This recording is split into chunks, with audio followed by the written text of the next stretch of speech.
go for launch. 5. Quiet, numbskulls, I'm broadcasting. Anything can happen in the next half hour. 4. My friend, we cannot keep this a secret any longer. This whole thing is insane. 3. Quiet, please. I am analyzing. Where's the kaboom? 2. There was supposed to be an earth-shattering kaboom. 1.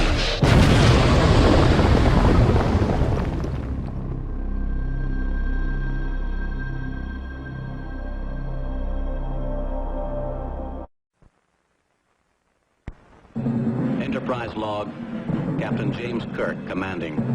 We are leaving that vast cloud of stars and planets which we call our galaxy. The question, what is out there in the black void beyond? This is Captain Kirk of the USS Enterprise. Is there anyone on board? Is there anyone on board? Have you raised anyone, Lieutenant? Nothing, sir. It is an unmanned probe which seems to be carrying a warhead.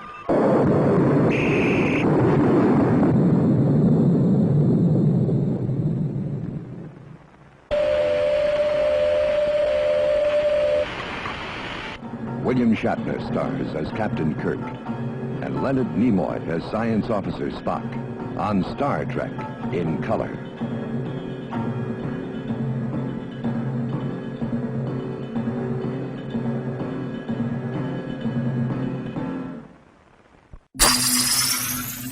Greetings, my fellow galactic travelers, and welcome back to Planet 8. This is your mission commander Larry speaking to you from our hidden base. Chief Engineer Bob is here by my side as always in the command center, and circling Planet 8 in our orbital spy satellite is Reconnaissance Officer Karen. And on this episode of Planet 8, we're going to be taking a deep dive into Season 2 of Star Trek, the original series. So, set your phasers to stun, get your tricorders ready, communicators on silent, and let's get it going. So, thank you again for joining us, Lord Blood-Rah. Always glad to be here. Thank you so much. And talking about what arguably is the best season of the original series. They were definitely firing on all cylinders. I mean, I'll get into it. Each of us picked a couple of 2 or 3 episodes, and we'll discuss them and get into what it was that we enjoyed. I'm gonna say the relationship between the characters was much developed, and you'll see Chekhov having a conversation with Sulu about, this, that, or the other, and Uhura, speaking up. Scotty is a lot more there. One of the things that drives me crazy is that, 9 times out of 10, 8 times out of 10, Kirk will say, Scotty, we need, this. Spock can help you. And it's like, well, all right, we'll just, go with it. But yeah. So look, I'm just going to jump into my episode if you guys are okay with that. Go for it. Do it. One of the things I enjoy is just and the version of the episode that I watched was the remastered. I don't know how to digitally ship is enhanced CGI, effects. right? Yeah. Some of the effects are done up a little better. They tried to leave, like if someone's shooting a phaser, it's the old effect. They tried to spruce it up, but not really, George Lucas it. Yeah. It's a good way to put it. Yeah. Right. So I picked the ultimate computer, and this was a great episode. Basically, the Enterprise is selected to kind of take the M5 computer. Dr. Daystrom, fantastic computer scientist, engineer, whatnot, played by William Marshall. fantastically. That deep voice is there, and Blackula and the King of Cartoons. The King of Cartoons. Depending on how old you are. Depending on how old you are, yeah, that's right. Yeah. That gravitas it shows up in this episode, as well as Pee-wee's Playhouse and Blackula, and all the other things that he was in. And so, I'm sure you guys have watched the episode, so I'm not going to get into a synopsis of what happened. The whole thing. It basically, the M5 starts acting odd and not performing the way it should, rather than shooting phasers at 10th of a power. It's just full on attacking these 4 or 5 other starships, and they're trying to figure out what happened. Instead of a full crew on the Enterprise, they have maybe like 20 people, because the M5 is running everything. And it's kind of, to me, hitting today, AI, and maybe not to that degree, but we're becoming more and more reliant. One of the things the other captain of, I think it was the Lexington, says to Kirk, you won the first, M5 won the first, fake battle. Congratulations, Captain Dunsel. And McCoy's on the bridge like, well, what the hell is Dunsel? And they explain, it's a part or a thing that has no relevance, doesn't do anything. And Kirk, took it really hard, and he, almost like someone kicked him in the buttocks, and right. He kind of, goes to the turbo lift, and in his cabin. And what I love about this episode, and a lot of the episodes in season 2, the character development, the friendships and the relationships are really developed. And McCoy comes in with this platter with a napkin on it, a cloth napkin, and to Kirk's quarters, and Kirk's like, I'm not hungry, Bones. And Bones like, oh, I didn't bring you food. And he, made him a cocktail. Right. Made him martinis. Yeah. So Kirk says, this is how I felt. This is, this, that, and the other. And then, the space debris hits the fan, and M5 just starts going off on its own. There are, dozens, if not 100 deaths, between the 4 ships. And Kirk's trying to get Daystrom, to unplug the power to the M5. He kind of says he can't, but Kirk and Spock figure it out. They go and they disconnect the power, but the M5 knew that they were going to do that. Matter of fact, while they were doing that, he tapped into the main power source, and long story short, they convinced Daystrom to disconnect the machine, and then they talked to the M5. Daystrom, in order to solve some of the problems that the prior M units, M3, M4, were having, he did a overlay of his synaptic, his own synaptic membrane or whatnot, and had the M5 thinking like a human. I've got a question about that. Yeah. The term they use are human engrams. Engrams. Yeah. Now, is that a real thing? Because I thought engrams was something that came from Scientology. It came from That's what I was thinking. I thought it was a Scientology thing too, so I'm not sure where they got that term I should have from. looked it up. I'm sorry I didn't before this episode. Maybe they got it from that. Who wrote the episode? Human engram. Yeah, maybe he got it from Star Trek. Let's see. It was DC Fontana, I believe, wrote this episode, but it was based on a story. Apparently, it has a meaning outside of Scientology, but Scientology kind of took it and ran with it. So they popularized engram. Yeah, the physical trace or biological representation of a memory in the brain. So okay, yeah. Okay. So they took Daystrom's knowledge and put it in the M5, and that's how they convinced the M5 to basically commit computer suicide. Right. It killed, and therefore its punishment should be death. is this the first computer that Kirk talked to death? Because there have been a couple. Well, no. I Right? don't think. Well, it depends. Let's see. Landrew. Was that a first season episode? But he didn't talk it to death so much, did he? He shot it. He talked to it. Shot it. He talked to it. He talked to it before he shot it. Was that before or after this? It was still going. That was first season. The Changeling. Changeling. He talked error. Yeah, which I will be talking about. That appeared before this episode. Okay.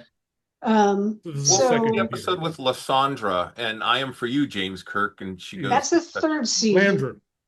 Third season. Yeah, Landrew they shot. I don't think they talked Landrew. Yeah. He tried. He did try. He talked to him for a while. He tried. Well, that scene is. I love when Daystrom is talking to the M5. Because you see, but then his mind is sort of he's having his own nervous breakdown. His mind is falling apart, and he just, I'm great, you're great. He's got his own problems, right? Because they said he was like the boy genius, and he had made all these great steps in computers years and years ago, but then he kind of couldn't measure up to his rep after all those years. And next step in the evolution right. of the right. And it kind of drove him nuts. And so he's like, you're my baby. You've got to be great. You've got to be great because I put so much into it. I took it that they made fun of him, and he took offense. Right. Is how part of his breakdown, but. Laughing behind my back at the boy wonder. Yeah, how do you stay great? Mm-hmm. Well, and I'll tell you what's interesting, and one of the reasons I picked this episode also is in various incarnations of Star Trek, the Next Generation and Deep Space Nine, Voyager, even the third season of Picard, they refer to Daystrom, either the Daystrom Institute or something. So even though he kind of was responsible, the M5 was, responsible for killing at least 100, Starfleet personnel, and including, I can't remember the ship, but it was a captain and the first officer. And they're like, well, what? And Bones is going off, well, he killed, But Daystrom carried over into the Star Trek mythology beyond this episode, even though he's going to be committed for a breakdown and whatnot. He could have recovered and he could have gone on to, be successful. Maybe I don't know. Excuse me. So Paramount, if you're watching this, my name's Larry Keikos, Bob Johnson, Lord Blood-Rah, Karen Walker. I have an idea. Star Trek Coda, and what you could do, all of Star Trek, animated series, movies, TV, go back and tell us the story of what happened to Dr. Daystrom. What happened? We're going to talk about some good episodes. There's just so much out there where they just end the episode and we never hear all the loose ends. The alien invasion in the Next Generation where Riker and Picard shoot that crab-looking thing. What happened? It sent a signal. It sent a signal out there. So what happened to that? Anyway, great idea. So thank you. Let's see. That was my pick. Who would like to go? Or anybody want to comment on that? I know we had some comments. We have been commenting, but the only one. Oh, go ahead. No, go on. I said we have been commenting, but one thing I would say is this was 1967 to portray March of 68 actually, because I was born August of 68, so I was looking at when it aired. They may have filmed it in 67, but it aired in March of 68. Okay. Back then in that era, to have a black man portray a breakthrough genius, because they say he made the breakthrough in dualtronics that made basically starships possible. So the make the limited computer control of starships possible, then M5 was his latest thing. To have that genius, that kind of central figure in Star Trek technology, be a black guy in the 1960s, breakthrough. There's a lot of things, you look back at Star Trek that did not age very well. There's one in one of my episodes that aged horribly, but that was groundbreaking. Mm-hmm. It's a good point. There are a lot of episodes that, nowadays it's like, but another episode that I picked still has relevance today. And when I say today, I mean today. So right. And that's the thing. You see something like that, like a Daystrom, they had no, I think they even went out of their way sometimes to put, people of color in those sort of roles, or like, who was it? Was it Commodore Stone? I think Percy Rodriguez, and it's like, you didn't see those things on any other shows, but they also didn't make any effort to be like, I don't know, like, well, the reason he's this is, it's like, no, there's no reason. This is just normal. This is just it, and we just, as like a kid, you just, you're just absorbing it like, oh, okay, Sure. Of course he is, and that was what was so lovely about the show too, is that, we just got this future where we realized, at some point we will get over all our stupidity and everybody will just be working together, which nowadays it's very hard to see that future, but I'm still hopeful that someday we'll be able to do that. While still being of its time, though, because the classic example of that is The Cage, because Pike has number one, and she's a woman, she's second in command, and he mutters something under his breath in the first episode. Well, I just can't get used to a woman on the bridge. Yeah. It's like, wait a minute. So the series makes the point that a woman can be in a command position, and yet they've got to comment on how weird it is. Yeah, there was still the element of sexism that had to be overcome. Oh, yeah. Yeah. Oh. Indeed. Who would like to go next? All right, Bob, step on up. So like I'm in a line and everybody steps back. Everybody steps back and I'm left forward. That's right. All right. I have a cold, so excuse me if my voice gives out while I'm doing this, but I chose the big windsock dipped in plaster, also known as the Doomsday Machine.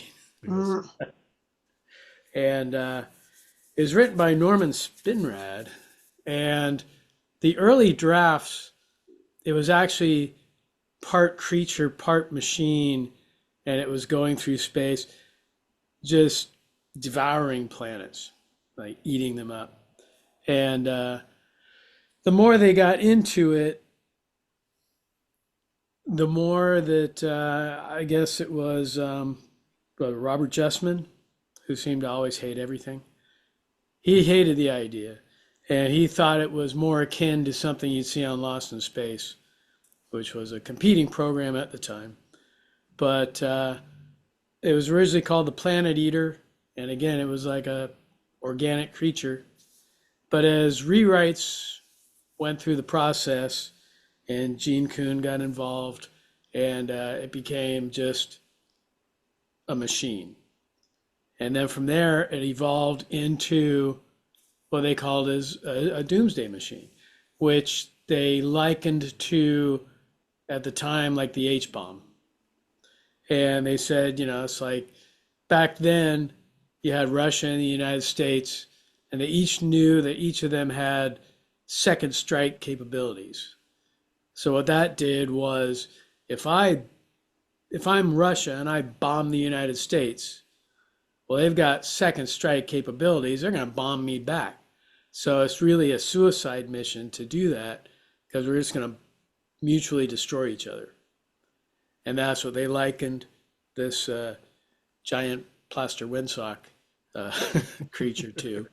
And yeah, it was once they got that part down, then that's when they changed it to the Doomsday Machine. So Gene L. Kuhn worked with Norman Spinrad they went through a number of rewrites and re-envisionings and finally got it to the point where we saw it on the screen, which I think is one of my favorite Star Trek episodes overall. Mm-hmm. And just the tension, if you look at like, can't remember his name now, William Wyndham. His portrayal of Decker is just amazing. Mm-hmm. And it was originally written for another actor who was not available at the time. But William Wyndham mentioned that at the time he was known as Weeping Willie because he could cry on the spot. Oh, wow. So he was really good at just feeling the pressure of everything that had happened and losing his crew of 400, basically, as he said, he killed his crew of 400 people because he sent them all down to this planet that basically got destroyed. And do you think I know that? Right. Weeping Willie. So, the transporter went out. He couldn't bring them back. Right. He couldn't go down and join them.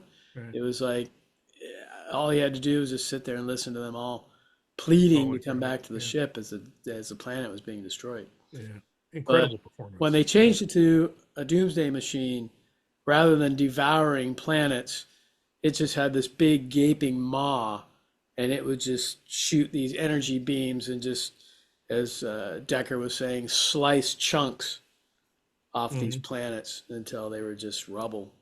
And then it would digest the rubble for fuel and just keep going. So it's implied that this Doomsday Machine had been basically going through space for hundreds of years, just not being controlled by anyone. It's just doing what it was programmed to do: destroy a planet, ingest it, move to the next one. And so, let me say, Bob, that it was that plaster sock, but the music and the acting really gave you that tension and build up, because it could have been a Spock's Brain episode. Yeah. Well, at the beginning, that was Robert Justman's complaint, was that it just seemed too far out there. It wasn't based in science and serious enough for Star Trek kind of thing. But Saul Kaplan did the music, and he really did a great job. That kind of little bit of music that ended up in every subsequent episode when the Enterprise first, they had the established shot of the Enterprise, and it's he wrote that. He also wrote the classic, and everybody thinks that this was the inspiration for Jaws, but as the ship's approaching the Doomsday Machine, it's saying that da da da da da da, and it works great. And the ending too, when they're trying to beam Kirk back to the Enterprise. Yes. And you see, it's like cutting between Kirk and the transporter chief trying to, move the faders, and then explosions on the pods, and then Scotty in the Jeffries tube. And you get these quick cuts between all these, and it just builds the tension. And of course, Shatner's great because he's sitting there, gentlemen, I suggest you beam me aboard, because he's got 10 seconds to go before he blows up. That was excellent directing and editing as well. But they also said that Jimmy Doohan basically ad-libbed most of that scene in the Jeffries tube.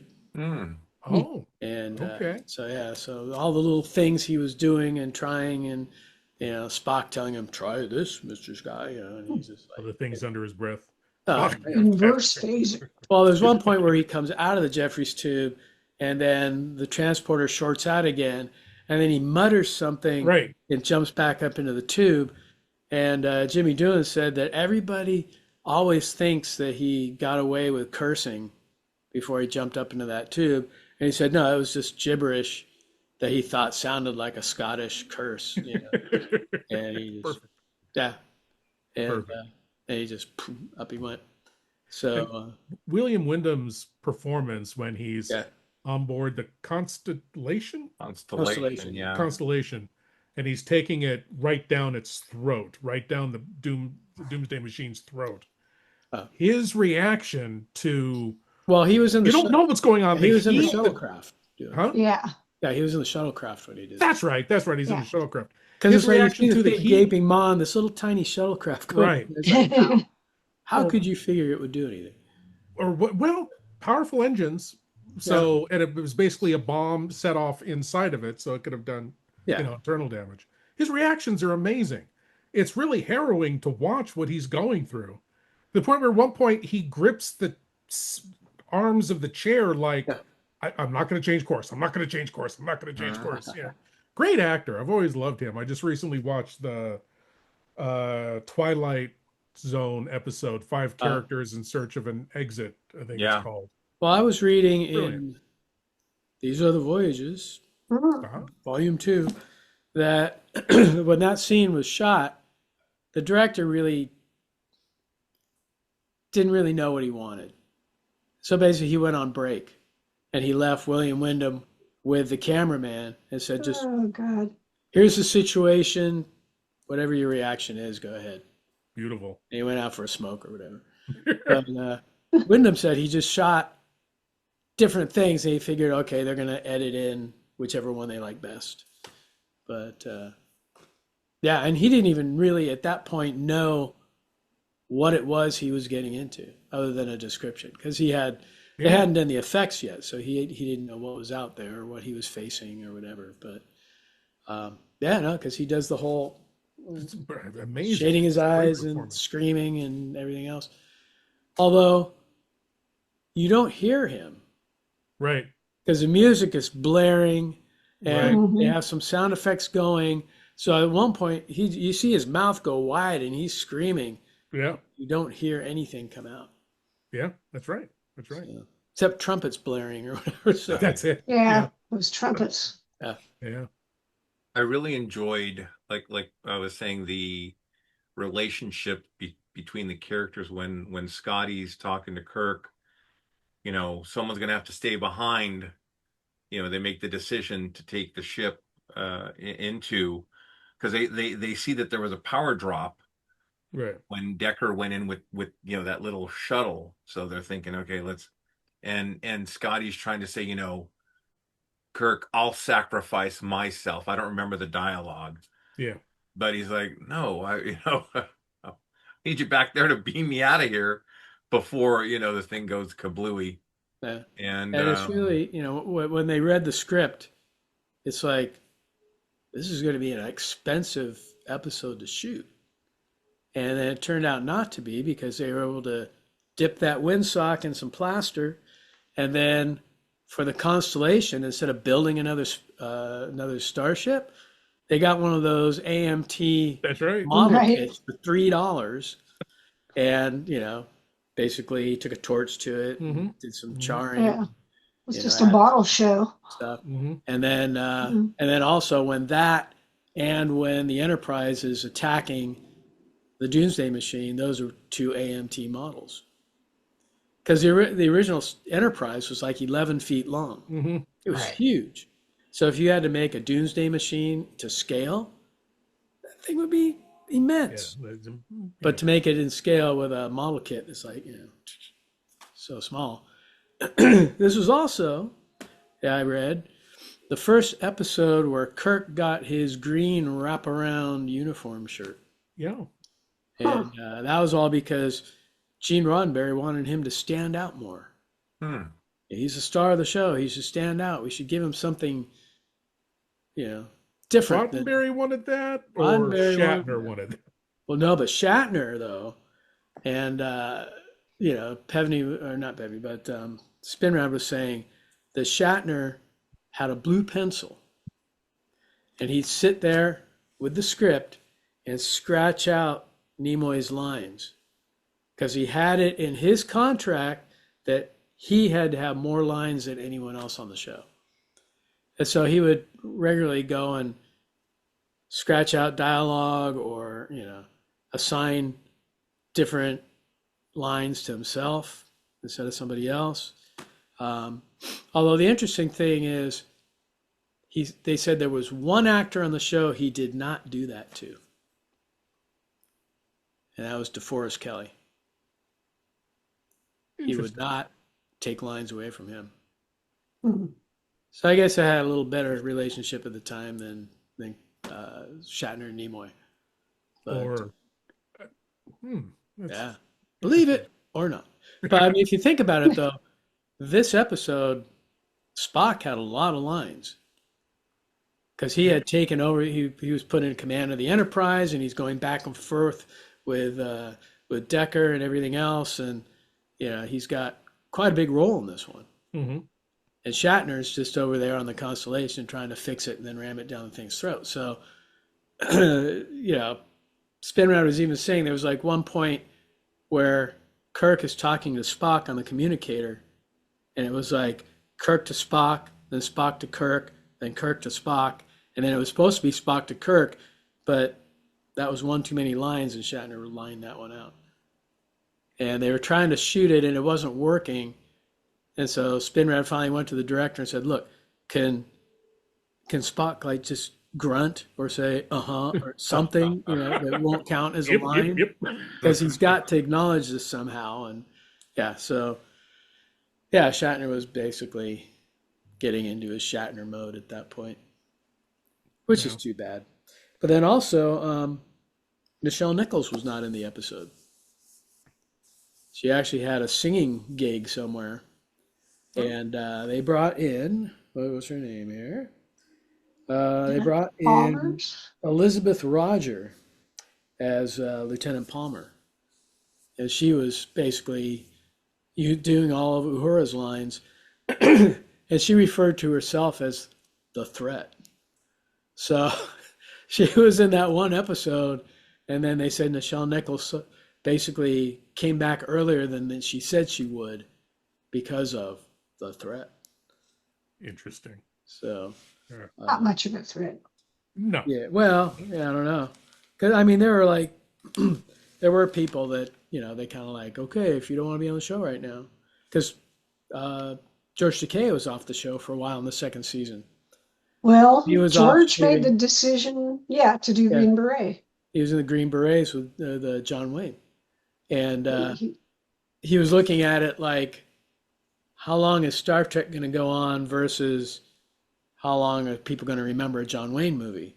Sure. But it ended up being the reverse, really. Mm-hmm. Yeah, he missed out on a lot of episodes. There were a number of episodes where he would have had a role, but, it went to like Chekhov. Yeah. So, like the Trouble with Tribbles and other stuff, he probably would have had more to do, but yeah, he wanted to go do the movie, and there's nobody talking about that movie. So, but there's a lot of people talking about Star Trek, so it wasn't the greatest decision. But I guess we'll have to do an episode he could have known. Green Beret at some point. Sure, I'll be out of town that day. Yeah, Karen's off shooting something else at the moment. Right. Yeah. All right. And that's pretty much what I had to say about the Doomsday Machine, other than we were talking about Saul Kaplan, who did the music. He also did music for a bunch of other shows, including the theme song for Hogan's Heroes. Oh. And my favorite bit of trivia is on Hogan's Heroes, the beginning of that theme song, where you see all the the soldiers running out of the barracks and things, and they have the drums going dun dun dun dun dun dun dun dun dun dun dun. Who's playing those drums? Nazis? Bob Crane. Oh, who?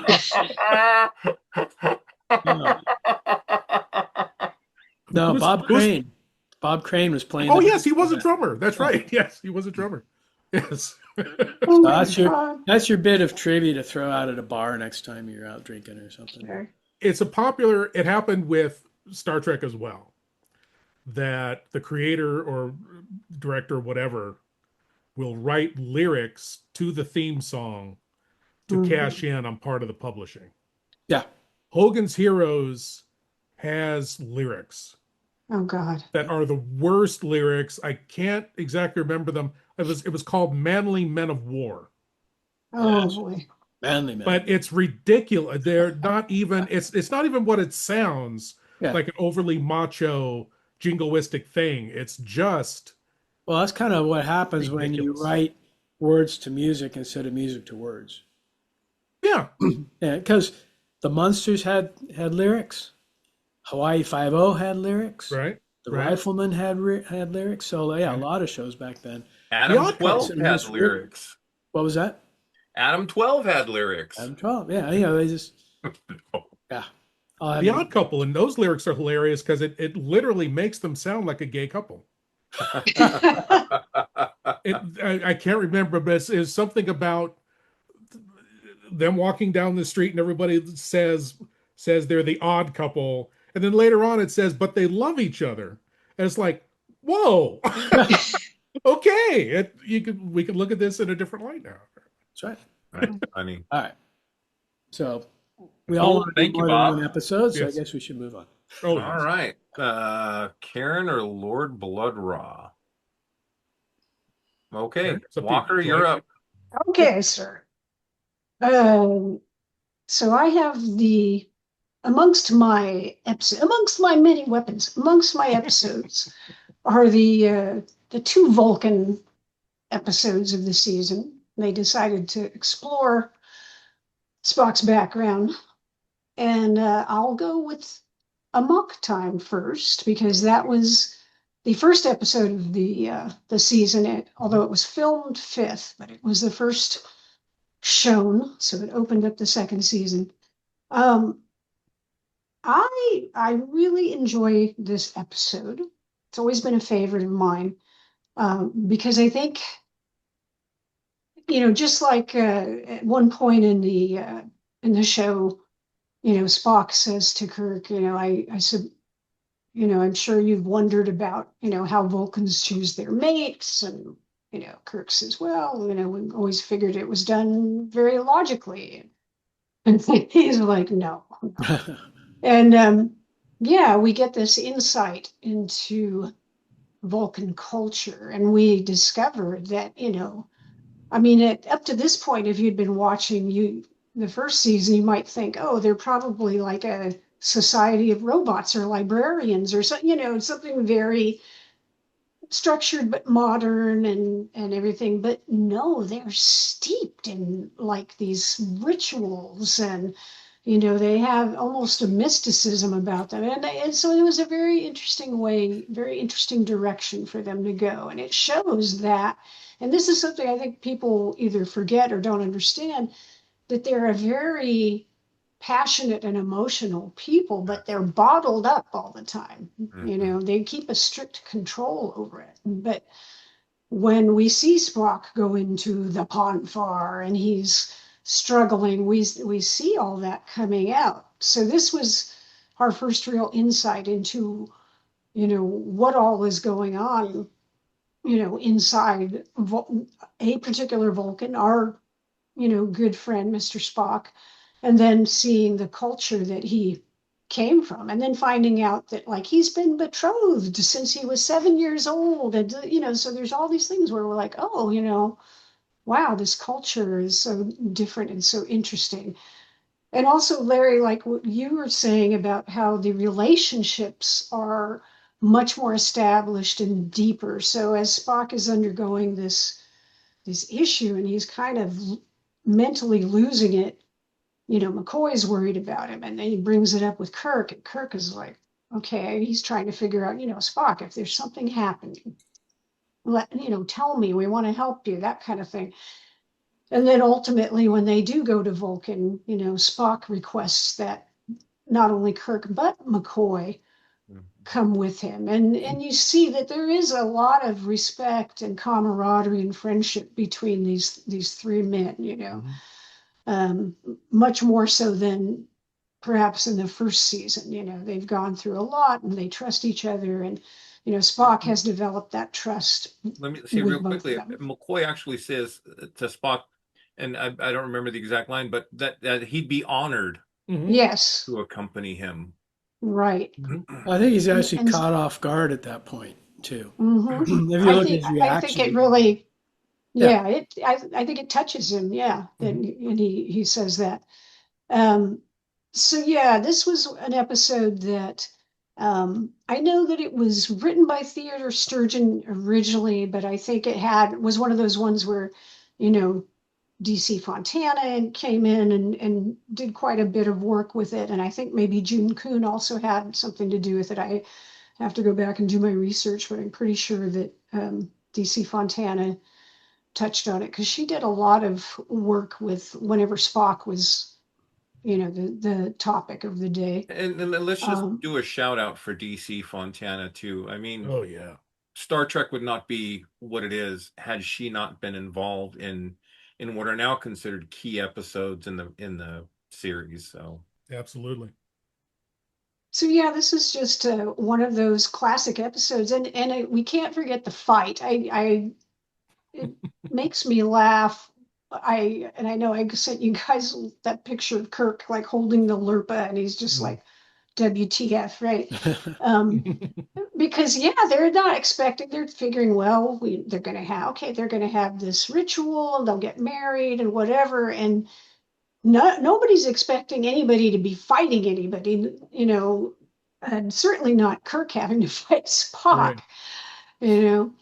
And you know, he's like, what am I supposed to do with this thing? And then all of a sudden Spock is like slicing his shirt open, and he's like, oh, it's on, okay. Well and T'Pau says, oh, this fight is to the death. They're like, what? Yeah, it's like, if what? Both of you survived the Lirpa, yeah. And then the Anwun, and he's like, he picks up the Anwun, which is literally looks like, it's a you belt. know, a very long belt or piece that you would have at the top of your drapes or something. And he's like, what am I supposed to do with this thing? And Spock's spinning it around, and he's been training since he was 4 years old. He knows what to do with it. He literally shrugs But Kirk's like trying to pick up a rock or something with it, like he's going to use it like Jack the Giant Killer or something. I mean, thank God, you know, McCoy's with it enough to be like, I got to get my boy out of here, you know, and shoots him up. And then, you know, you have the music, because that music goes on. It has a life of its own, right? You know, right? It shows up all over the place. So, which I think that was written for this episode, right? But it got used in subsequent episodes later. But and then I don't know, Family Guy and Simpsons and who knows what else. Kirk's battle music. But yeah, just it is such a classic episode, and gave us a little more insight into Spock and the Vulcans, and just love it to pieces. Great episode. But yeah, you know, the weird thing too is the whole betrayal thing. Oh, you know, yes, where T'Pring prefers Thawne, and she came up with this whole basic, you know, deception. Like, it was all done logically, but there had to be some emotion in there. She's obviously attracted to Thawne, but Ston. You know, Ston. Yeah. Thawne, right? No, Ston. Ston, yeah. Ston.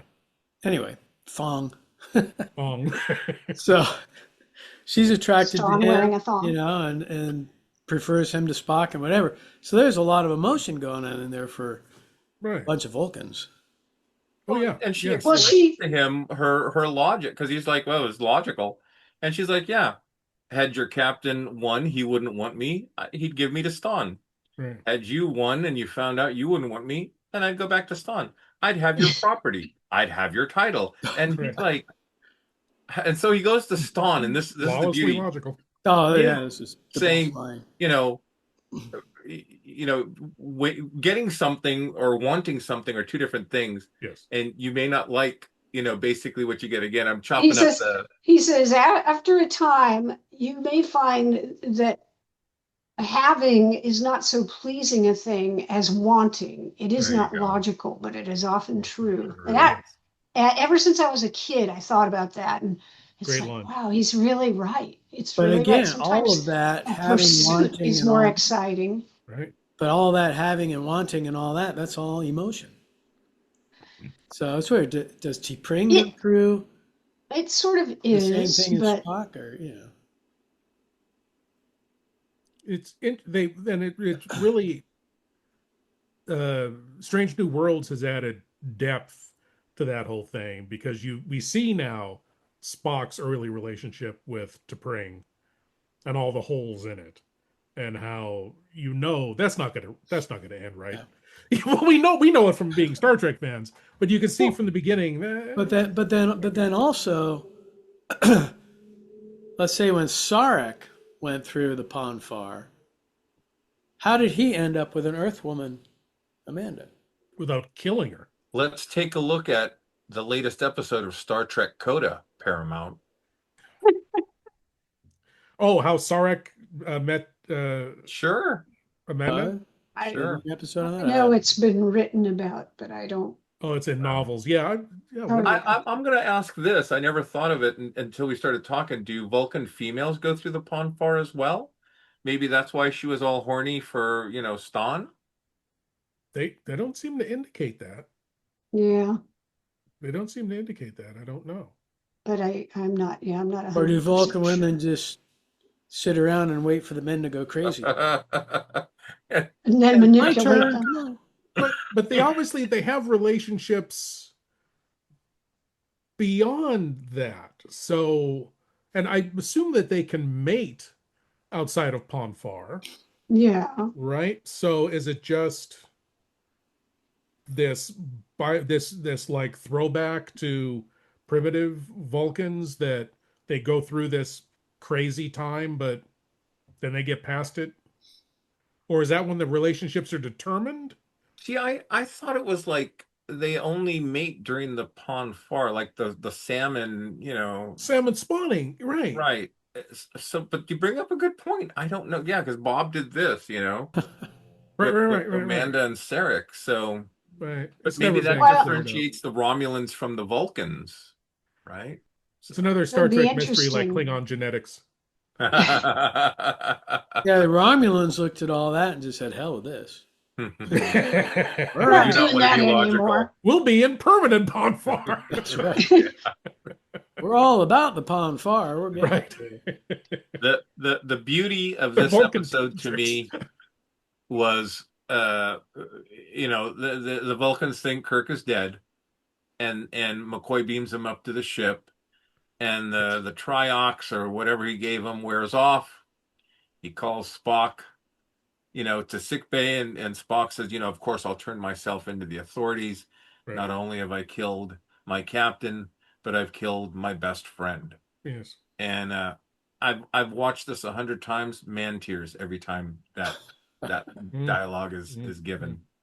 And who should show up and say, something like, Spock, don't you think you should ask me first? Right.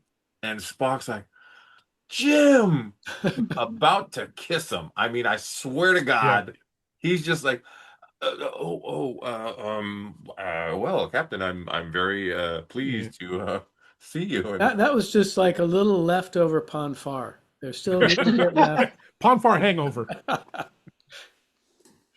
But again, the relationship between these characters, which I think really helped when they transitioned into the movies. We were comfortable with them. They were comfortable, with their characters, and it was like a family.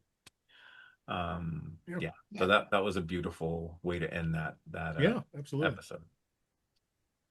Let's kick it over to Lord Blood-Rah.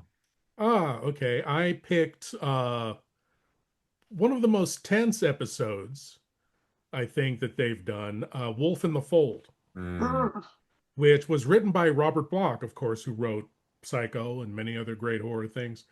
And this was the third script that he wrote for Star Trek. He wrote What Are Little Girls Made Of, the episode that introduces Roger Corby, that will go on to become a Christine. Yes, Christine, major player in Strange New Worlds. Cat's Paw, which was this year's Halloween episode.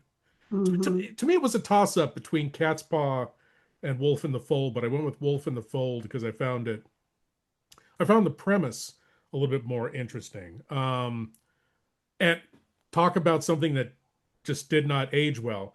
Kirk, McCoy, and Scotty are on the planet Argelius. The ship's taking shore leave on Argelius. And Argelius is this vaguely Middle Eastern looking planet, and there are belly dancers and people in fezzes and things like that. And they're watching this belly dancer, and Scotty is absolutely smitten with her, and she comes over and they go take a walk out in the fog. And Kirk says, well, it looks like Scotty's over his resentment of women. And it was because a woman engineer apparently caused an explosion in engineering that threw him against a bulkhead. And from then on, he was resentful of women. It's like, what? That was needless to add. It turned Scotty kind of ridiculous. Right. But anyway, Scotty's left the pub with the woman. You've grown a tail. Scotty's left. Larry's getting so excited about this episode. Yeah. My tail Is popped that out. No, I'm not going to do that. Scotty leaves the woman, and McCoy and Kirk leave. And they hear a scream, run over, and the woman is on the ground, stabbed to death, and Scotty is against a wall, freaked out, holding a bloody knife. So it looks like Scotty's murdered a woman. And so he's taken into custody. Kirk says, no, wait a minute, we can clear this up. They beam down somebody with a piece of equipment that they never mention again, a Psycho tricorder. Oh, yeah. That supposedly will give an accurate record of everything Scotty has done over the last 48 hours. Valuable piece of equipment, never mentioned again. So, of course, they've got to be alone when this happens. And, of course, it's a woman who beams down with it. They go into a room, hear a scream, run in. She's dead. Scotty's, again, either got the knife or something like that. He's implicated in 3 murders overall. They keep questioning him. Scotty, did you do it? I can't remember. I can't remember. So it turns out that the murders were committed by an entity that thrives on fear and death. And there's a character named Mr. Hengist who is like the attorney general of this planet. Yeah. Who keeps questioning Scotty and keeps going after Scotty. Spoiler alert, it turns out that Hengist was possessed by this thing. And he committed the murders while Scotty was like hypnotized or enthralled by the thing and just didn't remember. And at one point on board the ship, the entity takes over the Enterprise. Now that, when I was a kid, that frightened me. Because when it takes over the Enterprise, the lights go crazy. There are these Exorcist almost sounding voices coming out of all the speakers.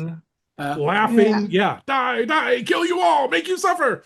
Like, wow. It's terrifying. The thing that got me too, Lord Blood-Rah, it reminded me of like Winnie the Pooh's voice. I mean, the actor has a very... He was not Winnie the Pooh. The actor was John Fiedler. He was the voice of Piglet. Right. Ah, you were close. There you go. He was the voice of Piglet. Even worse, Piglet as a killer. Die, horribly die. Right, yes, Kill. Right. After they drug him and take him out, he's right. Kill you all. They found out the names of like these killers that crossed sections of the galaxy, and it's like Rejek, Jack the Ripper. Jack the Ripper, Jack and the one of the Ripper. things he yells is Rajak. Right. Yeah. That was Yeah, there always were the a Star couple of other Trek names I thing, can't though. remember. Whenever they like mention people or mention things or whatever, they'll do like a couple of like things that happen on Earth, and then they throw in some alien name or some whatever. Yeah. It's like, Teslac. One was Teslac. Teslac, that's right. Barada. It's amazing. Nicto. Oh, these things stay with you? It's amazing. Yeah. They're in there somewhere. Right. That's takes right. a while to come out. Taking the place of valuable knowledge. They're in there somewhere. Right. But yeah, Things this I was learned in school. right. Star That's Trek right. stays there forever. Hey, we're retired. We don't need any valuable knowledge. No more school stuff. Just fill it up with junk. Oh, it's been there since this big. So, but a great episode. Great performance by James Doohan. As Scotty, let me say this too about the spooky aspect of it. At one point, the leader, I don't know what his title was. He had the goatee, and his wife was like a psychic or something. Yes. So they're doing a seance. That's right. At one point, and that freaked me out as a kid. I mean, it's like, and up come the lights, and Scotty's like, Scotty, what'd you do? I don't know. I don't remember. It happened again. Yeah, it's time to get used to it. Yeah, poor Scotty. Why did this thing pick on Scotty?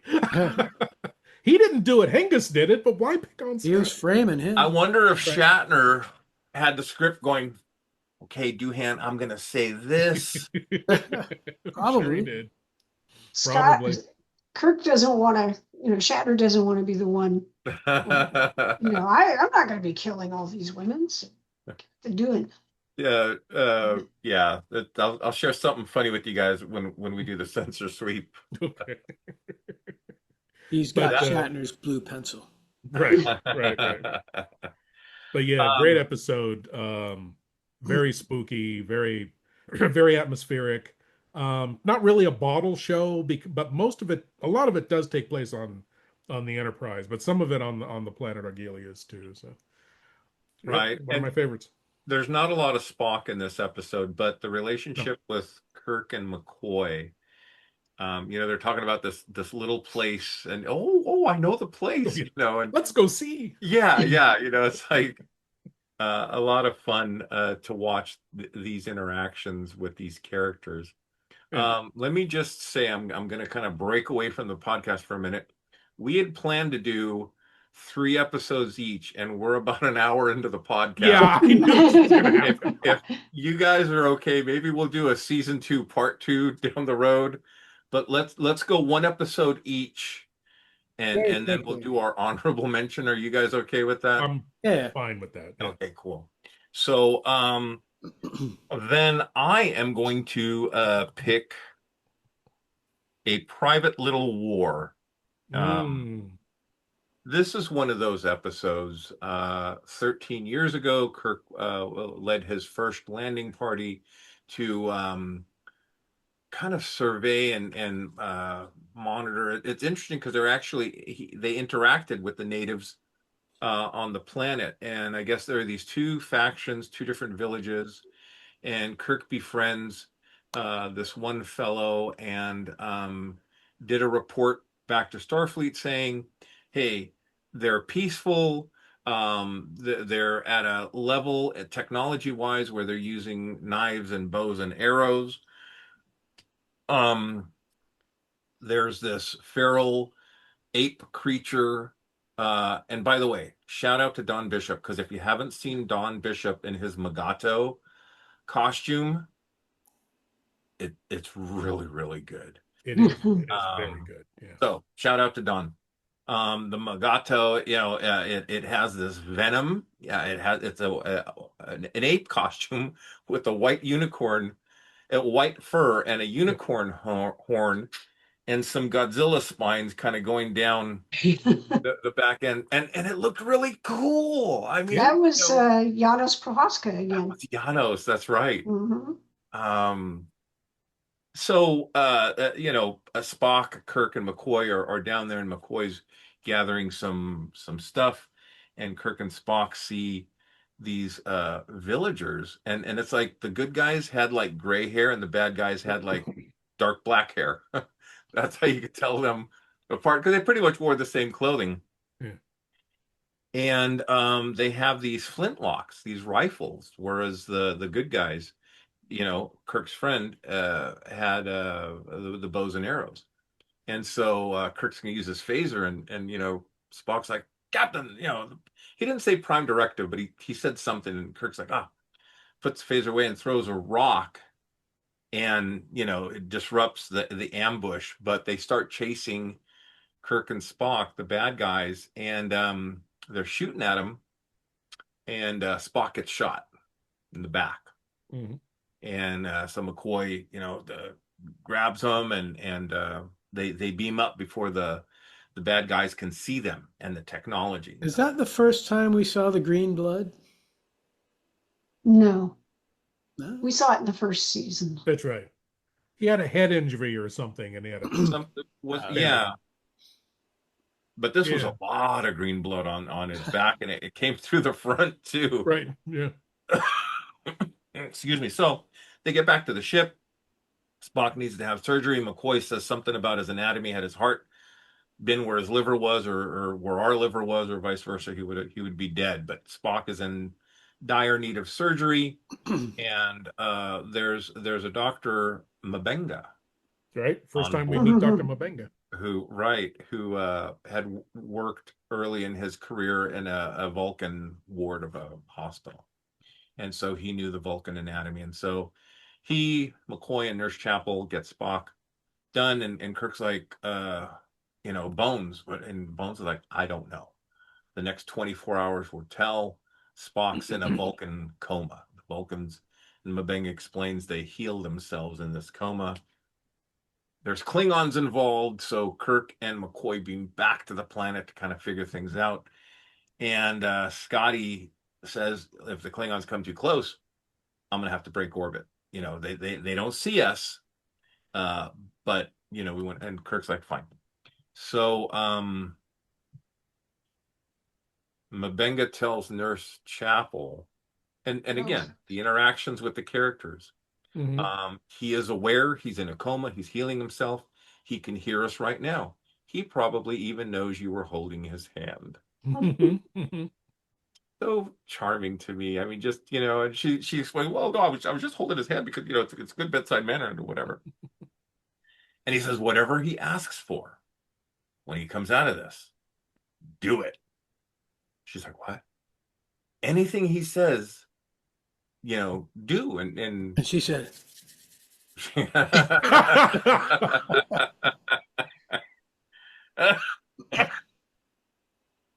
I didn't see it that way then, but yeah.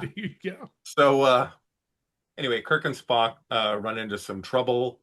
Kirk gets bit by a Magatu, and Shatner just so overplays the Bones. Eats the landscape. Yeah. Oh, and McCoy's like, there's no remedy. There's no cure for this, Jim. Find a witch doctor, the village's witch doctor. So it just so happens that his friend is married to one of these witch doctors, and she gets a Canutu woman. Yes. Showed her butt crack just a little too much, but well, she was showing a lot when she was healing Kirk. That's very true. Very true. It was a little uncomfortable to watch now that I remember. Yeah. And the director really should have. I'm not sure how they got that past the censors, to be honest. Went to lunch and then just the cameraman and. It was a nice adolescent memory. Shatner took the script and was like, no. He writes in, writhe a bit more. Moan and rise. I will say this is one of the episodes. There are many episodes that contributed to the blooper reel, but there's a great blooper associated. Yes. Go look for it online. It's on YouTube, I'm sure. But McCoy brings in Kirk and pulls a arrow from his crotch. And yes. Like, ooh. Anyway, and McCoy takes the little tricorder thing and goes around Kirk's crotch. So the thing is when she cures whomever, they then belong to her, their soul, or I don't know quite how that voodoo works. Yeah. And so at one point, actually, before that happened, she's with her husband, and she's rubbing this like flower plant thing on him, and he gets real turned on and is like kissing her. She's like, "Yeah, kiss me." And so at one point she rubs that on Kirk as well because she wants phaser. She saw what the phaser did to the Magato. And Kirk is having this discussion with McCoy, and I swear to you, it reminded me of what happened in Vietnam. Oh yeah, you're supposed to give direct comment on Vietnam, right? And today, I mean, you pick a country, and the same question arises. But at the time, right. it was I believe Vietnam. Yeah, and the effect of global powers on smaller nations. Yeah, right, absolutely. Right. Do Proxy we give war. them flintlocks or do we give them phasers? I mean, at what point? And they reference, the wars of that era, and McCoy is just like, you can't do that. And they don't really say prime directive again, but this is a big prime directive issue, non-interference. Well, the Klingons gave these weapons to the bad guys, but do we have the right to then arm the good, right. quote unquote, to balance the power? Kirk argues that it preserves both the balance. sides. Yeah. Right. Yeah, preserves the exactly. balance. Exactly. And McCoy's like, the war went on for year after bloody year. And Kirk makes that point, and then McCoy says, okay. He says, but my friend's not gonna kill. And he is. He's a pacifist. He does not. And McCoy says, well, then he's going to be one of the first to die, Jim. It's really funny how, like, on the surface, you could look at this episode and you could say, this is a really goofy episode. It's got people with really bad wigs. It's got a white gorilla and writhing and moaning.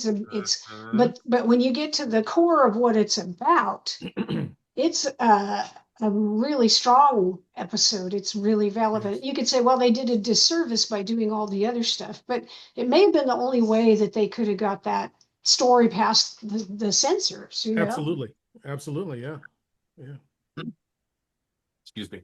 That's a fantastic point. And there are some episodes throughout the series that have these points, and sometimes it's goofy where this alien's one face, the left side is white, the right side is black, and the other one has a black left face and a white left face, and they're not the same, and they argue about racism and so forth. And like you said, Walker, it's a way that they got past the censors. And here the censors were worried about writhing and moaning, and this wonderful story came through. So they decide to arm, Tyree and his village and his friends, and horny witch doctor's trying to get Kirk, to kiss her and maybe more, and he does kiss her. He's very passionate. And Tyree sees this. He throws down the gun. He throws down the gunpowder, and he walks back to the village. And McCoy questions, "Where's Kirk?" He says, "Over there." And he says, "Well, where's the flintlock? It's a hell of a thing to leave lying around. Right? Show us where he is." So they go back. Well, a Magato, because they always come in twos. There's a mate, and came in and attacks Tyree's wife, and Kirk does the phaser, but he's also thrown by the Magato, and so she comes and whacks him over the head, takes his phaser, goes to the bad guys, and says, "Ooh, you better watch out. I'm gonna," and she's like threatening them in this very sexy, the way that she's posing and stuff. And I'm like, Right. So they basically say it's a trap because the guys come and they stab her and she dies. And so that's it. They're equally armed, and Kirk has to explain himself to the Federation. Oh, and Spock, he's like starting to wake up, and he says, "There's trouble. Strike me." She's like, "What? Slap me." And she's like, "Why?" And she's, Spock, I don't. Oh, this is kind of fun, but I don't know. I just my Benga comes in and is like, "Oh my God!" Yeah. Spock puts up his hand. He's like, "That's enough." It's quite enough, Doctor. Thank you. Yeah. Great episode. I love again the interactions. Jeff, friend of the show, Jeff Wehenkel, he hates Bill Shatner. He makes no excuses, and I don't think he would have liked this episode much. He's watched hardly any, if none, of the original series episodes, yet loves Strange New Worlds, and he's looking forward to Starfleet Academy. So, God love you, Jeff. Well, to each their own. Yeah. Something I can't remember. How did they resolve the Klingon interference? How did they get the Klingons off of the planet? Did they? I don't know that they did. I don't know that they did. Yeah, they just left them to figure out, what to do with the flintlocks. Because the Klingons would have escalated. One would think. Hold on. Star Trek Coda. Start giving them phasers. Yeah, Star Trek Coda. Right. They'd have to just come back in the next month or whatever and give them phasers. And, God. Yeah. It was kind of a downer episode in a lot of ways. Oh, it is. There was no right answer. Absolutely. At the end, Tyree is like, I want more of these rifles. And he'd gone from being the peaceful, gentle guy to. Mm-hmm. And his eyes are actually like, I want more. We will kill. Yeah. And Kirk kind of looks at him like, damn. What a shame. Innocence lost again. Right. Exactly. Well, in the last line, he calls the ship and says, I want you to send down 100 flintlocks. And Scotty's like, what? And he says 100 serpents for the Garden of Eden. Serpents. Mm-hmm. Right. Yeah. I don't see that the. Yeah, I don't remember them dealing specifically with the Klingons at the end. I can't remember what happened with the Klingon in I tell you what, those of you watching YouTube, and if you're not watching YouTube, please go to our YouTube channel, like, subscribe, and comment. And let us know if you know. Yes. More fire sticks. Weapons to avenge his wife's death. Yeah. Mm-hmm. It's very sad. 100 serpents for the. And poor DeForest Kelly could not say Mugato to save his life. Like Gumato and Mutato and all kinds of things, but he couldn't get Mafungo. Bob, what do you got for us, buddy? All right, well, I guess we're going to have to move a little quicker now, right? So I'm doing one. Before I had the windsock dipped in plaster. Now I've got the the little fuzzy guy. William Shatner's toupee. But no, I'm doing The Trouble with Tribbles. And it was obviously written by David Gerrold and directed by Joseph Pevney.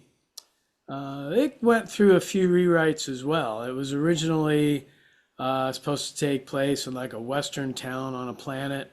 Then it was going to take place on a ship, and then it obviously went to the K7 space station. And it was originally called The Fuzzies. Then it was called A Fuzzy Thing Happened. Mm-hmm. And then they finally wanted to name the thing and said, well, they went through all these different iterations and came up with Tribbles.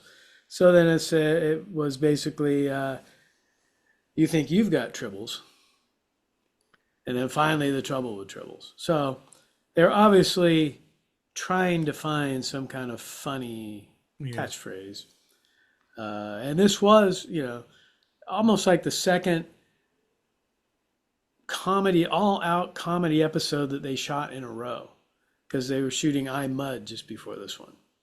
Oh. So even though they air in different, orders, but basically they shot I, Mud and they went on to shoot Trouble with Tribbles. At the time, Gene Roddenberry was supposedly out of town and not around. So when he came back and saw these two episodes, he was pissed. Because he's not a big, happy, funny, jolly fellow. He took things very seriously. So luckily, though, they were able to get this thing pushed through before he got back.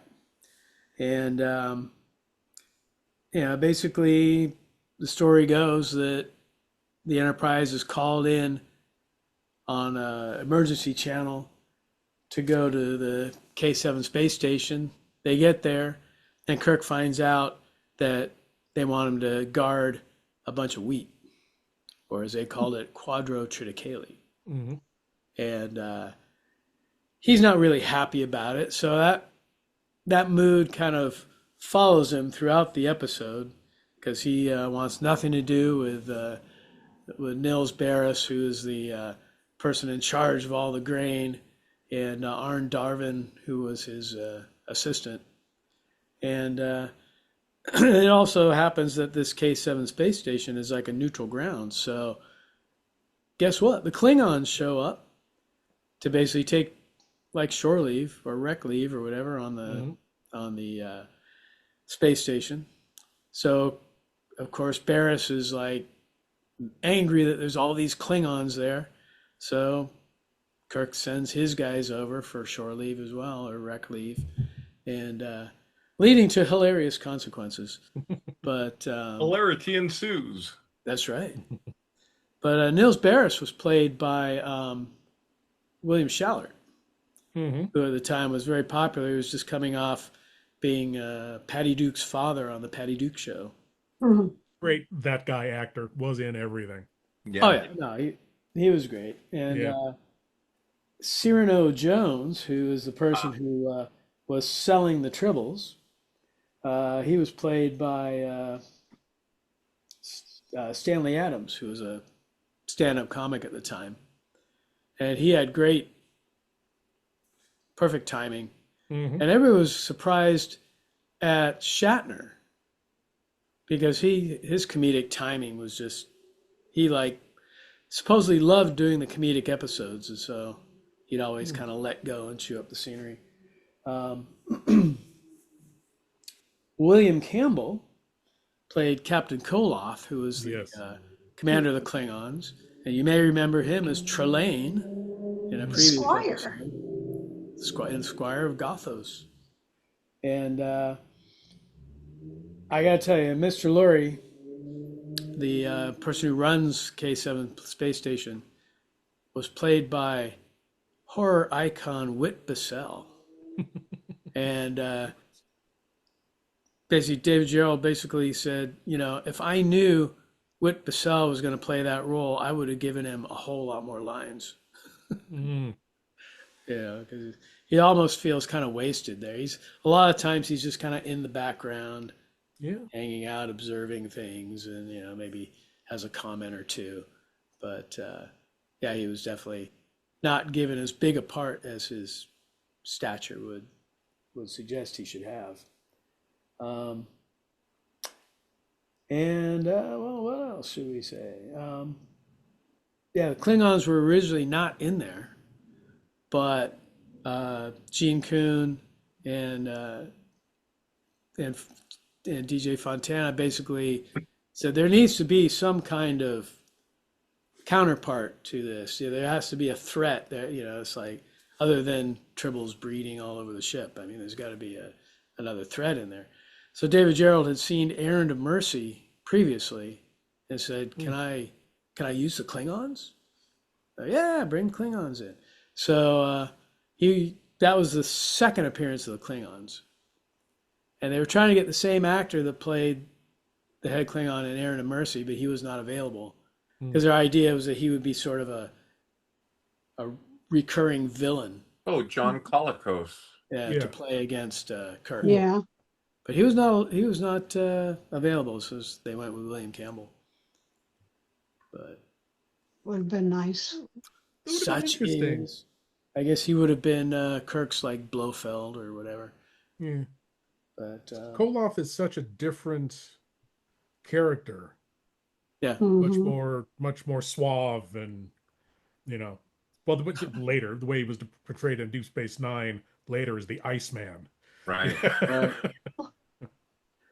Wow. Interesting. Yeah, speaking of Deep Space Nine, this is one of those anniversary shows that Deep Space Nine characters went back to. Oh, that's right. The More Troubles, More Tribbles. That's right. Was the episode. No, Trials and Tribulations, right? Trials and Tribulations. Yeah. More Tribbles, More Troubles. Right. Yeah. Many Tribbles. So this was also an episode where George Takei was off shooting Green Berets.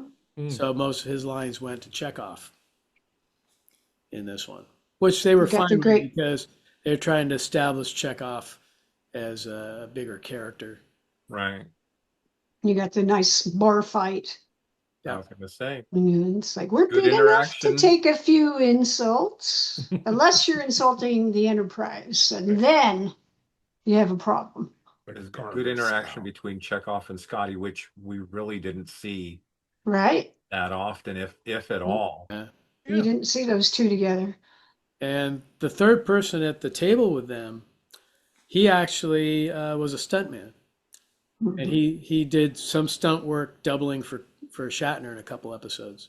Oh, okay. So when the fight started, they didn't have to get a double for him.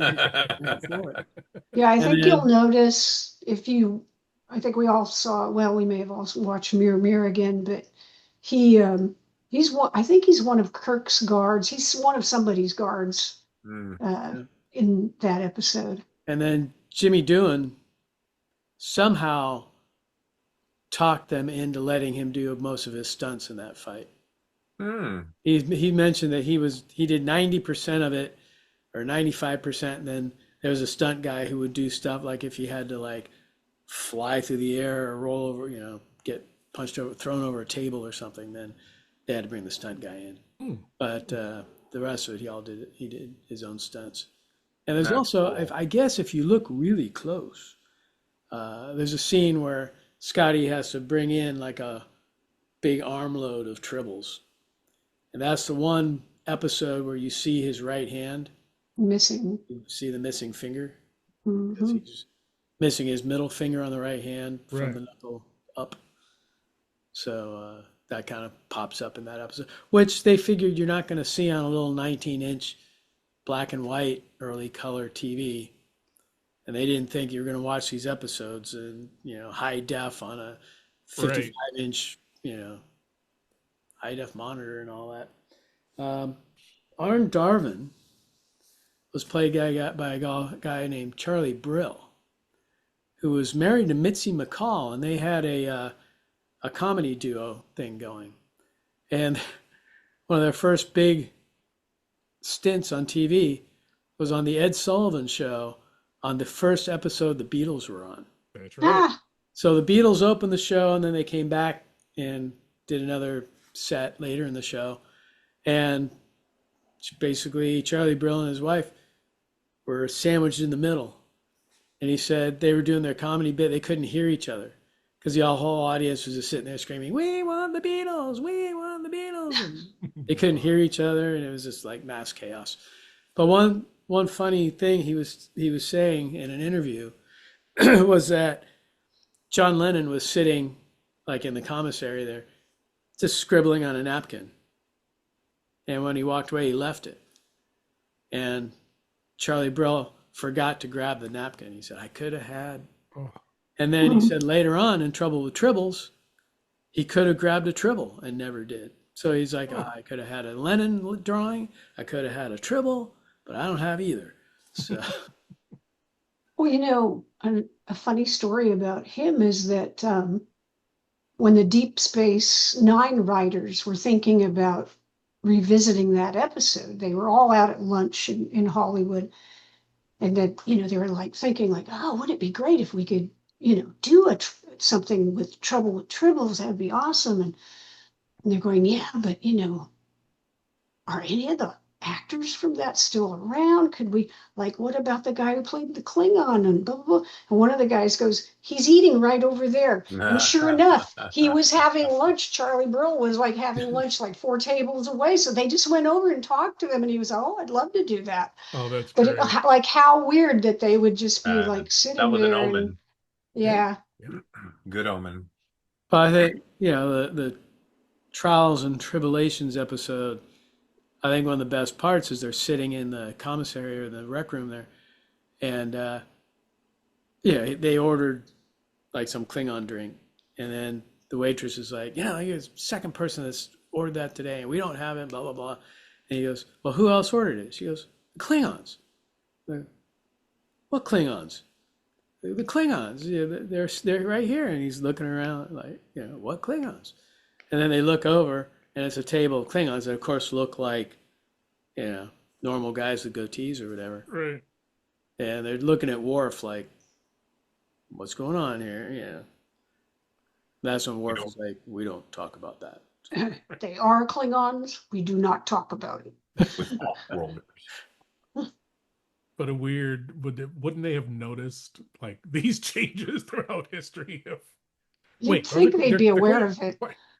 Koloth, you've got the ridges now. How did that happen? Were those other Klingons looking at their table and seeing Worf and just thinking he was some totally other alien race or something? Yeah, or some genetic throwback to how strange. Yeah, their version of the eugenics wars. Right. Mm-hmm. Yep. Yeah.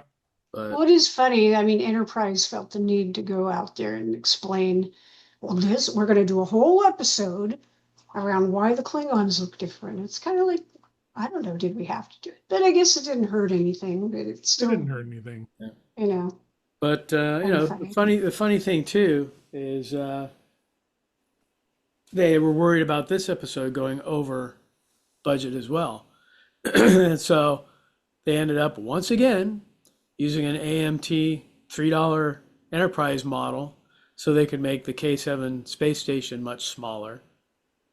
And then that's when they decided that the Tribbles should just be little balls of fur instead of anything expensive.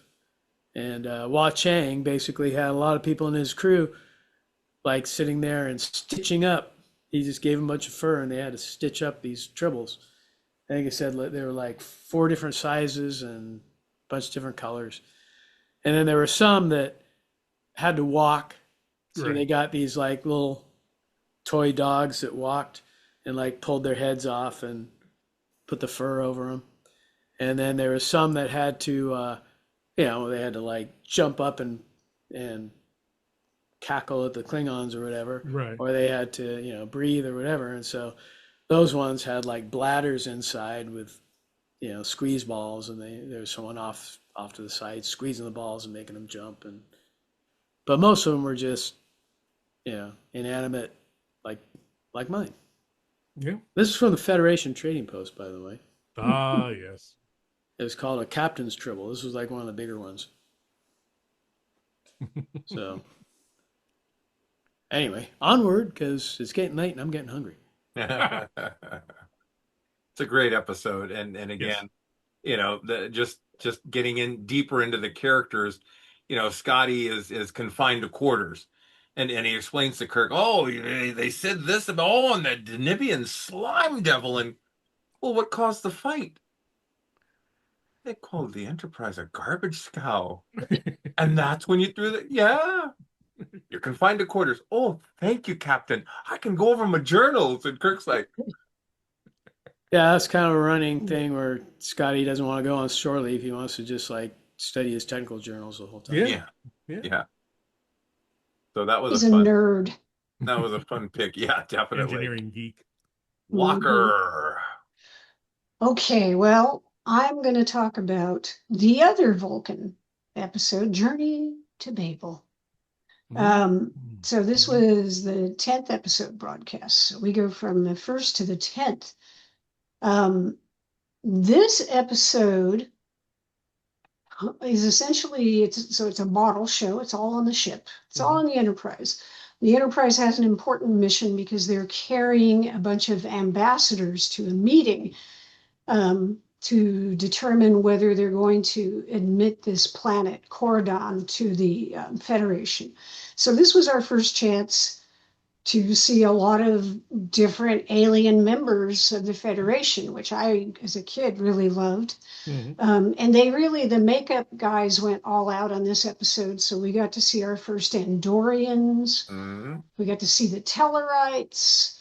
And then we saw a whole bunch of different people in the background. We had little tiny gold men running around and putting, colored marshmallows in their drinks.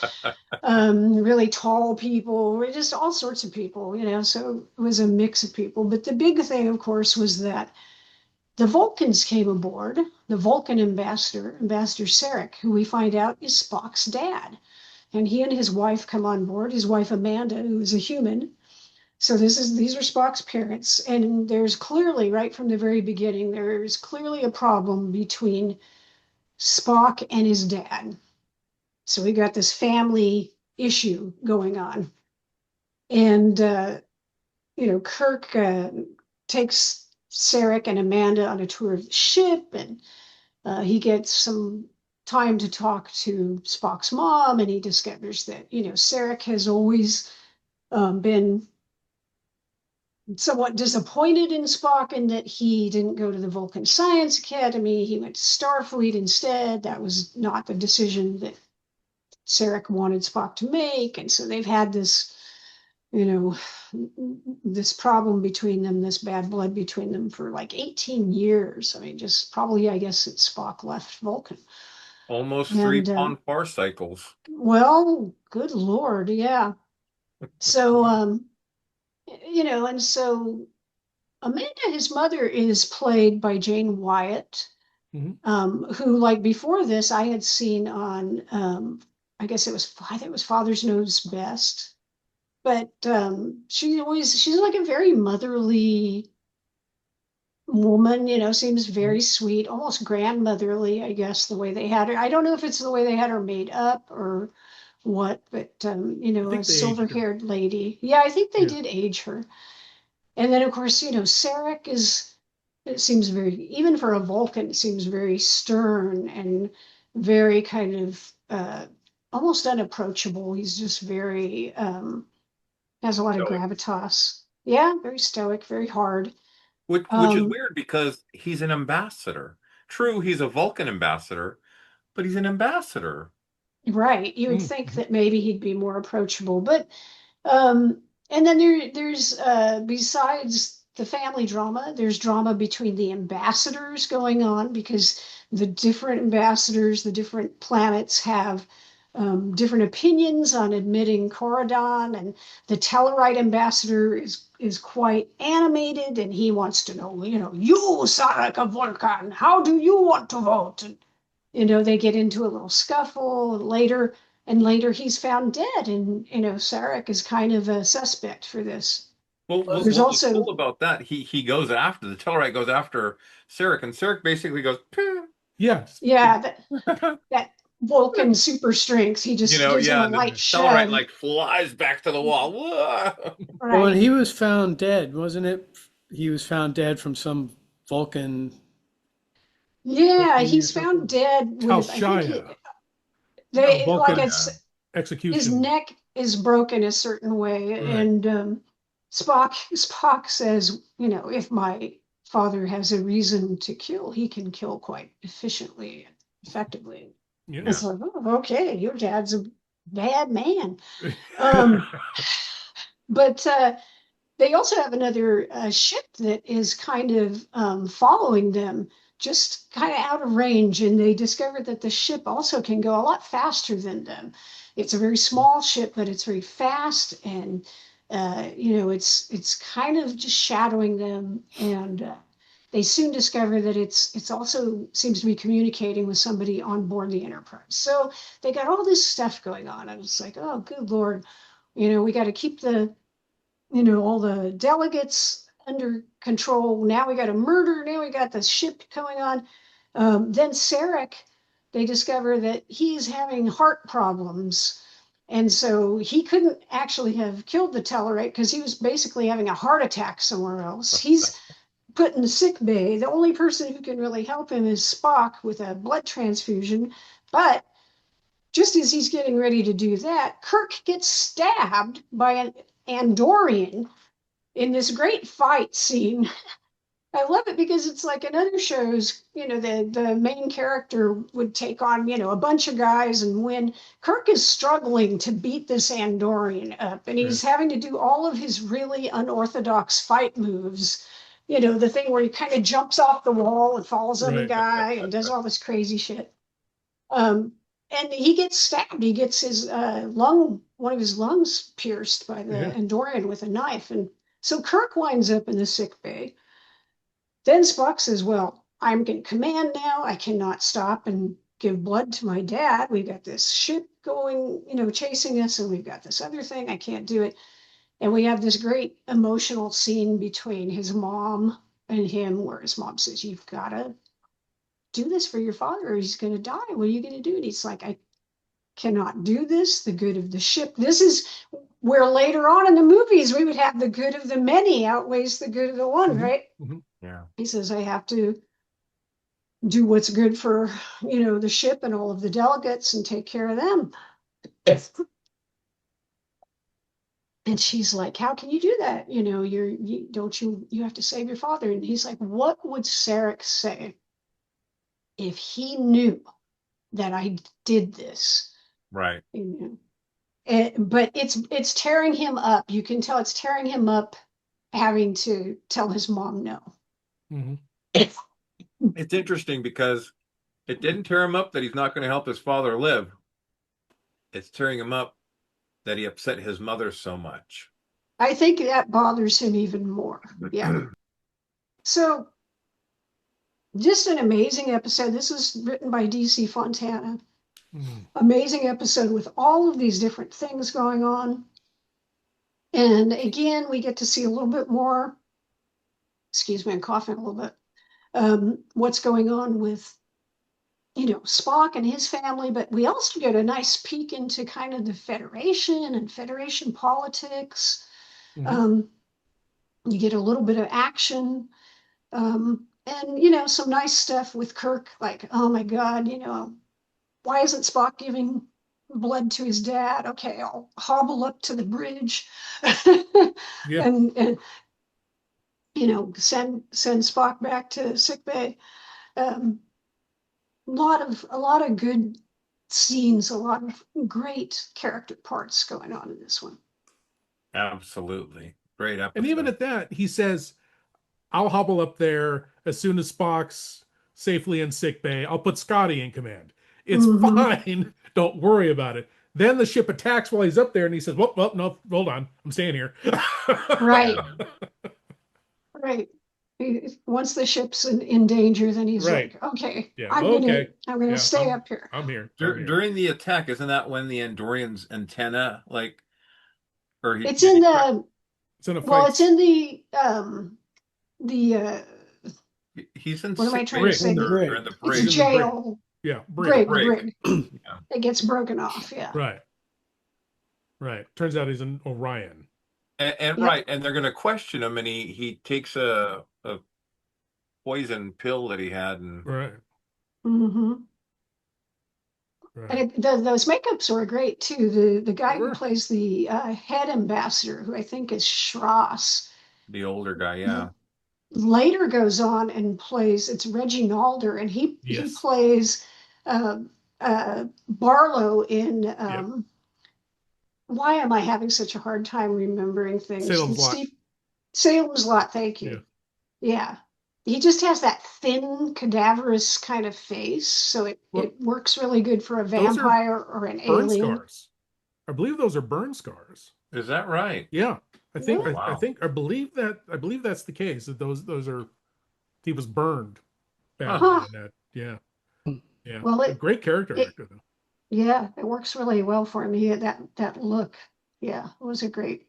And the voice too, when he's doing Spock is questioning him, like, those are reasons for murder.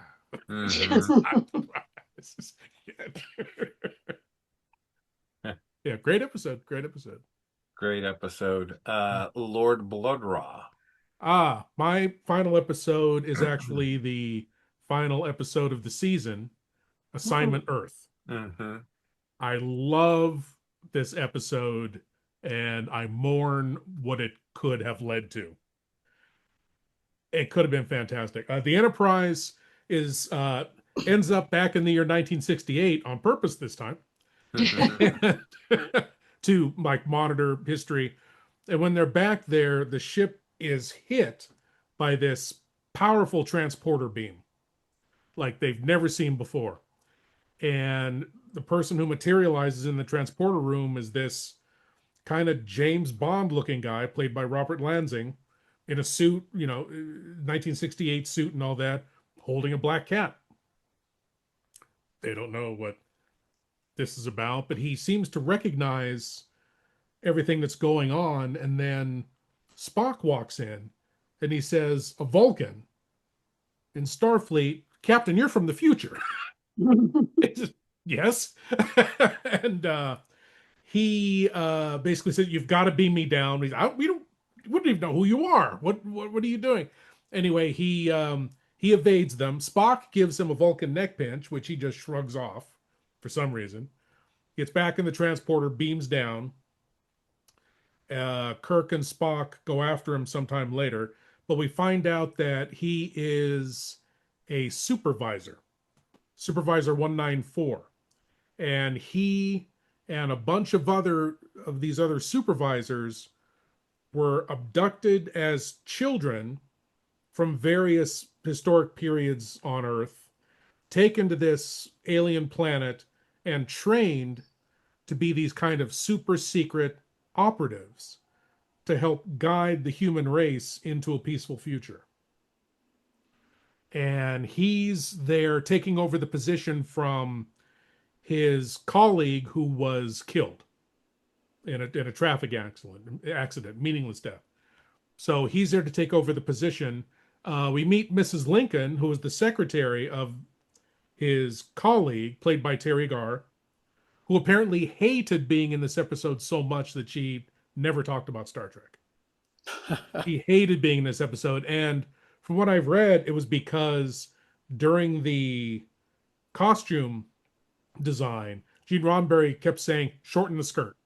Shorten the skirt. Keep shortening the skirt." And she resented that and apparently did not have a good time doing this episode. But anyway, he's there to prevent the launch by the United States of a nuclear platform to orbit the Earth, because that's simply too dangerous. Now, I was kind of surprised they got away with that, and I loved it because he's going back to 1968. He's in 1968, thwarting the military plans of the United States because it's counter to a peaceful human future.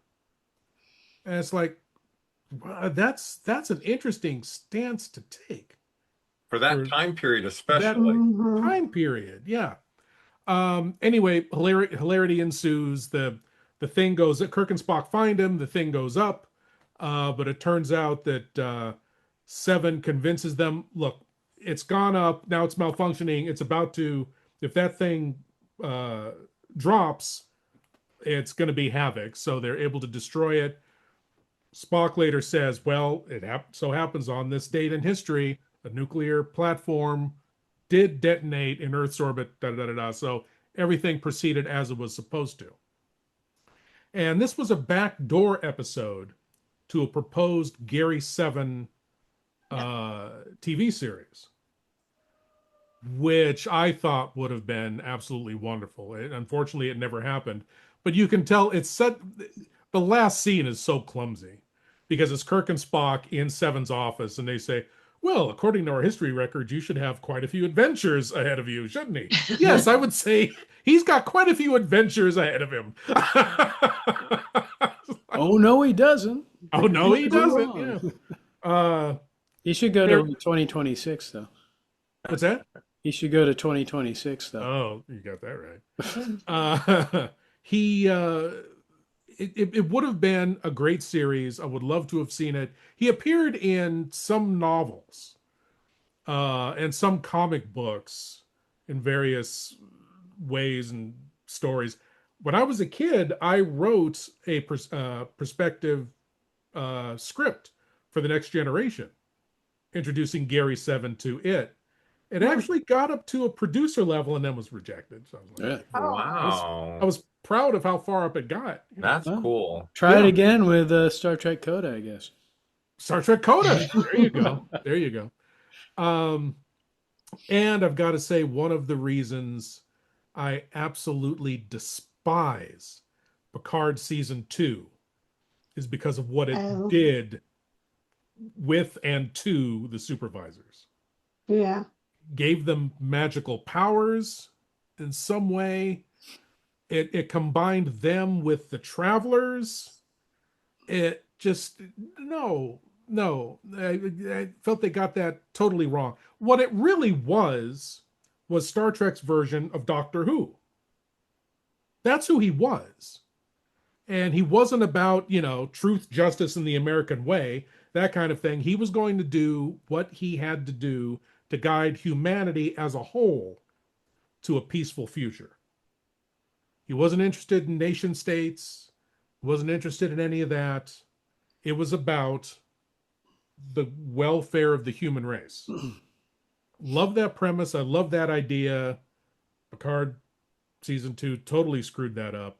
And to this day, I would still love to see some kind of series. They're remaking everything else. Well, I don't know. I guess they would follow the canon of Picard too, in which case I wouldn't watch it. Oh, they'd mess it up at this point. But yeah, one of my favorite episodes, co-written by Gene Roddenberry and Art Wallace. And Art Wallace wrote over 1,200 episodes of Dark Shadows. Wow. I know, right? Wow. Right? So it was co-written by Roddenberry and him. Dark Shadows always amazes me. The fact that it was on every day for X amount of years. Yeah, and, incredible. I'd love to binge Dark Shadows, but it would take a lifetime to do it, Well, you're retired. Take the next year and a half. Yeah. Well, let's next episode we'll do on Dark Shadows. Oh, I'm not watching. My mother, when she was pregnant with me, got into Dark Shadows and would watch it every single day. Well, I was born, she had to go back to work, and she had my grandmother, ultra conservative religious woman, watch Dark Shadows for her, because there's no VCRs back then, and tell her what happened, hilarious. And I'm like, Grandma, you watched? Oh yeah, Barnabas and Angelique. Quentin was always cool because I always dig the werewolves, but yeah. No, I used to come home from school and watch it. Oh yeah. Nice. That was a good pick, Lord Blood-Rah. Thanks. The cat I thought was amusing as well. Isis. Yeah. And an interesting. And, it it's familiar, really. Yeah. Mm-hmm. No. Honorable mention time. Although, like I say, we should try to get back to this because we all have an episode that we couldn't cover just because of time constraints. But this is coming up on a 2-hour episode, so I think. Well, maybe we should let our honorable mention go to the wayside and save it for next go round. It's the one you were all screaming at your computers, but you didn't mention this episode, and it's going to be Don a teaser Bishop for the that. next one. There you go. There you go. As far as the censor suite, Lord Blood-Rah, do you have anything coming up, or what are you working on? Or That's pretty much the usual. Go to lordbloodrah.com to check out where you can see my TV series, Lord Blood-Rah's Nerve-Wracking Theater. Catch my podcast, Lord Blood-Rah's Nerve-Wracking Auditorium, where I host old-time horror and science fiction radio shows. I will be, not October, February 15th, I will be at East Bay Comic-Con. As a guest. So you can come out to the Concord Inn, Concord, California, to East Bay Comic-Con, Sunday, February 15th. I'll be there, and it's always a good time. So yeah, awesome. Check out lordbloodrah.com. Cool. Thank you, and thank you for being with us. Bob, what do you got? I got nothing. No, go to Godzillafest.com. We announced our guests. So 2 of our guests. We've got more coming, hopefully. But we've got Katsuhiko Sasaki, who played the inventor on Godzilla vs. Megalon. He invented Jet Jaguar. And then he was also in Terror Mechagodzilla, Godzilla vs. Biollante, Evil of Dracula, quite a few other movies. And we also have director Shusuke Kaneko, who directed Godzilla, Mothra, King Ghidorah, Giant Monsters All Out Attack, and the 90s Heisei Gamera trilogy, as well as Pyrokinesis and the live-action Death Note films. So he'll be another guest of ours. And we've got some feelers out for a couple others, so I'll keep you posted on future censor sweeps as they confirm. Sounds good. Walker. Well, I'm still doing my YouTube channel, Echoes from the Satellite. So if you want to hear about my, what did I do recently? I reviewed a sword and sorcery anthology called Flashing Swords, number 4. That was when I was deep in the deep in the COVID. Oh. And that was a lot of fun. So I just reviewed that. I just did an episode on some of the most disturbing books I've read, which was fun. And there'll be more stuff coming soon. I don't know when I'll read this, but I just received this big honking Coming of Conan the Cimmerian book. So it's got a bunch of Robert E. Howard stories in it. So at some point I'll dig into that. And perhaps I'll review it. I don't know. Awesome. I have an awesome Frankenstein mask by Jeff. Very nice. Jeff did that. Maybe it's it's based on the Dawn Post mask. Glenn Strange, right? Glenn Strange. And Jeff, like the hair on this thing, he actually it's real hair that he laid down on it. Yeah. It's amazing. Jeff's not on with us today, but I hope to get him on soon. He does such great work. He's a good guy. So that is my censor sweep. I want to thank you all for tuning in and joining us. This is a long episode. Apologize for that. Be good to each other. Take care of each other. Like and subscribe to our podcast. Join Lord Blood-Rah online. Bob's Godzillafest, Karen's Echoes in the Walker, and who knows, I may be floating something around one of these days. But until then, you can see me here. Live long and prosper, and have a prosperous 2026.